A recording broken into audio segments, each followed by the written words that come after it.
السلام علیکم۔ آج جو میں آپ کو کہانی سنانے والی ہوں وہ زارا اور ساجد کی کہانی ہے، جس کا نام ہے جنگل میں منگل۔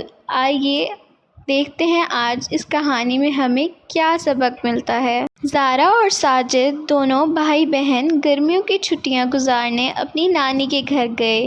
ان کی نانی کے گاؤں کے قریب ہی ایک جنگل تھا۔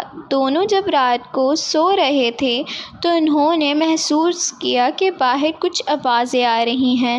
دونوں باہر گئے تو انہوں نے دیکھا کہ ایک درخت پر الو بیٹھا تھا۔ باراسنگا اور لومڑی باتیں کر رہے تھے اور مختلف جانور ایک دوسرے کے ساتھ کھیل رہے تھے۔ سارے جانور ان دونوں کو دیکھنے لگے۔ لومڑی نے دونوں کو دیکھ کر پوچھا، کون ہو تم لوگ؟ ہم نے تو تم کو یہاں پہلے کبھی نہیں دیکھا۔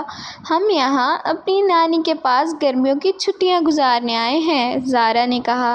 الو نے کہا، اچھا وہ بوڑھی خاتون جو تمہاری نانی ہے، وہ بہت اچھی ہیں، دن کے وقت پرندوں کو پانی اور دانہ ڈالتی ہیں۔ جی، انہیں جانور سے بہت پیار ہے، خاص طور پر پرندوں سے، زارا نے کہا۔ باراسنگا نے پوچھا، تم لوگوں کو گاؤں زیادہ اچھا لگتا ہے یا شہر؟ ساجد بولا، شہر میں بہت گرمی ہوتی ہے، تازہ ہوا سے لوگ محروم ہیں، بارشوں کے بعد نالے بھر جاتے ہیں اور کئی لوگ جان سے ہاتھ دھو بیٹھتے ہیں۔ تو الو نے پوچھا کہ کئی لوگ جان سے ہاتھ کیوں دھو بیٹھتے ہیں؟ تو ساجد بولا کہ وہاں گاڑیوں کی تیز رفتار سے بچنا ناممکن ہے، اوپر سے گاڑیوں کا اتنا شور کہ سر درد ہونے لگتا ہے، اور شہر میں رہنے کا سب سے بڑا نقصان یہ بھی ہے کہ وہاں نہ پھل تازی ہوتی ہے نہ سبزیاں تازی ہوتی ہیں، بلکہ جب تک گاؤں سے سبزی اور پھل شہر میں پہنچتے ہیں وہ باسی ہو جاتے ہیں۔ یہاں گاؤں میں ٹھنڈی ہوا بھی ہے اور بارش میں خوبصورتی اور بڑھ جاتی ہے۔ باراسنگا بولا، تو جب شہر میں اتنے مسائل ہیں تو تم لوگ شہر کیوں نہیں چھوڑ دیتے؟ تو ساجد نے کہا، ہمارے والد کی نوکری شہر میں ہے۔ تو باراسنگا بولا، اچھا تو تم لوگ چھٹیوں میں تازہ ہوا کے مزے لینے آتے ہو اور تازہ پھل سبزیاں کھانے آتے ہو۔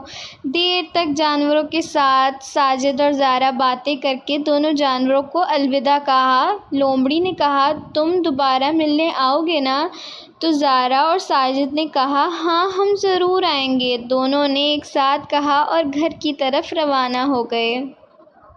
تو ناظرین، اس سے ہمیں یہ سبق ملتا ہے کہ جانوروں کو پانی ڈالنا اور کھانا ڈالنا ایک تو ثواب کا کام ہے، اوپر سے اتنی گرمی کے بعد جب پرندے پانی اور دانہ کھاتے ہیں تو وہ آپ کو دعائیں بھی دیتے ہیں اور آپ سے خوش بھی ہو جاتے ہیں۔